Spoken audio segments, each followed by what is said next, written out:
We all know what flags are because each country, each state, each province, and each union has one. First of all, let's see the history of flags. We looked everywhere to see where flags originated. Wikipedia says the first flags were in ancient Egypt, which were pretty much bronze plates that represented a place.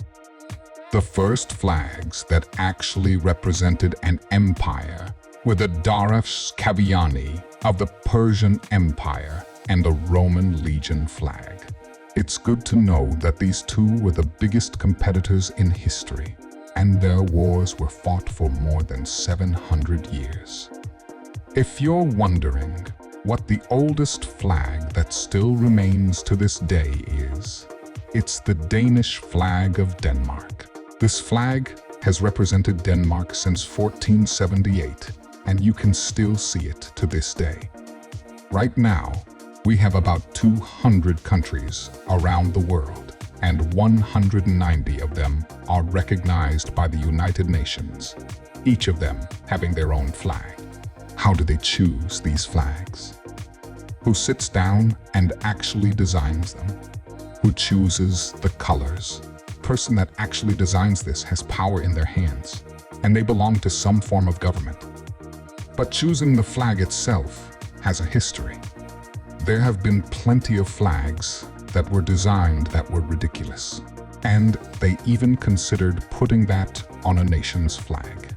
In this video, we want to look at the most ridiculous flags that fortunately did not get chosen.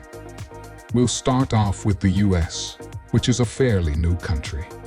When Dwight D. Eisenhower became the US president in 1953, he decided to change the flag because they had Hawaii and Alaska added to the states. At this time, the US had 48 stars, but with these two states added, it needed to have 50 stars. That is why some people wanted to change the entire flag because of these two stars. When the US government announced that they were changing the flag, people went berserk. They started designing their own designs and colors and sending them to the government's way. Not one, not two, more than 50,000 envelopes were sent the White House's way, and everybody designed their own style of the US flag. It is interesting to note that the US government didn't throw these pictures away, and you could find most of them online.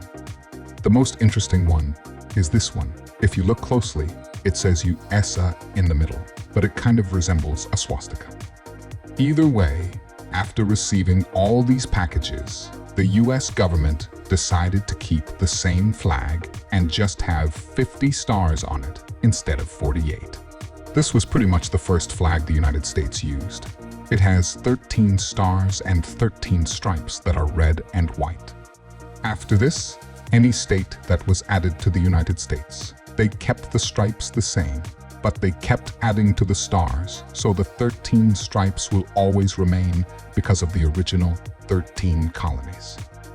Some say that Puerto Rico will be the next state or the 51st state to the US, but it will have 51 stars at that point. See this map? This is the Russian Empire, and this section is Finland, which is under the empire.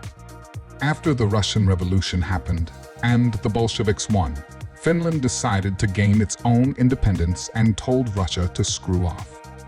They didn't want to be a part of this Russian Empire anymore. And since Russia was in the middle of a revolution, they didn't really have time to bother. So, Finland became an independent country. When that happened, they decided to create their own flag. They asked the people of Finland to send their ideas about the Finnish flag. These are the most famous suggestions. Some are ugly, and some look really cool. They even added the Catalonia, Spain flag right there in some flags. In some flags, you see the Russian Empire flag in the corner, kind of like the UK flag in Australia, but this time it's the Russian flag. Since Finland was a part of Scandinavia, and it was a Scandinavian country, it decided to create a similar flag to the countries next to it. But this time, it's a different color, a white background with a blue cross. Let's go to Egypt, a country that has been here for thousands of years. But it was under the British Empire for some centuries, until 1952 to be exact, because that's the year they gained their independence from Britain. This is when they decided to create a flag.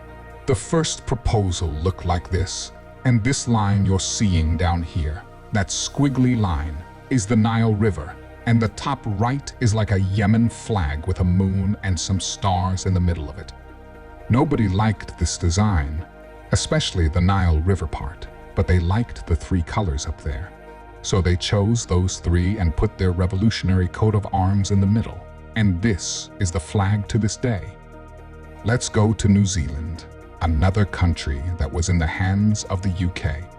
This is the flag of New Zealand, but nobody on this island really likes it because it's the Australian flag with red stars, and it's not unique whatsoever.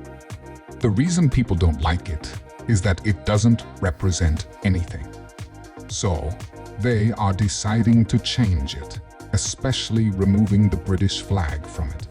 These are the most famous proposals to change the flag of New Zealand. It seems like the government gets these and throws them away because the Brits are not going to allow that to happen. These are the design people have suggested, and some of them are extremely nice and beautiful. But some are ridiculous. Look at this flag.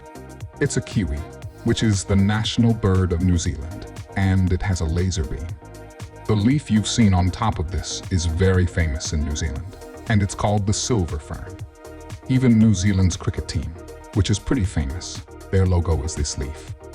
In the year 1821, when Greece was part of the Ottoman Empire, Rigas Faraios, an independent fighter and writer in Greece, was always trying to make their own country. So he even designed a Greek flag, and this is it. The colors look exactly like the Yemen flag. It has Hercules' bat and 3 crosses on top of it. In the year 1910, Portugal went from a kingdom to a republic, and that is why they needed a new flag. There had been a lot of ideas on what to change, but this flag has the record for the most amount of symbols and colors in one flag. Unfortunately, they didn't choose it, but since it's weird, we're showing it to you today. After Brazil gained its independence from Portugal, it decided to create a flag. They created this, which is similar to the US flag, but it has Brazil's map with 4 stars in the corner. But they didn't use this flag for the country. They used it for Sao Paulo, and in the end, they chose this as the official flag. The green color is the symbol of the Amazon. Yellow is a symbol of gold. Blue is the sky, and the stars you're seeing represent each state in Brazil. In the middle, it says Ordem e Progresso in Portuguese, which means order and progress. Australia is pretty much the adopted child of the UK, and it really likes to replace its flag with something unique. It's interesting to note that in the year 1994, a lot of people wanted to change the flag design to this. The yellow color and design you're seeing is the kangaroo. It's on a green background and has the same number of stars you see on today's flag. It's good to note that these are the national colors of Australia, and their teams always play with these colors, not with the official colors of the flag. But, of course, they didn't go with this flag, and it has been more than 30 years, and they still have the same flag as before. In the year 1993, in the Netherlands, the European Union was finally formed, and when this union was formed, they decided to create their own flag. This was the first flag they decided to go with. Any color there was on the country's flags, they put on this flag. It looks like a damn barcode.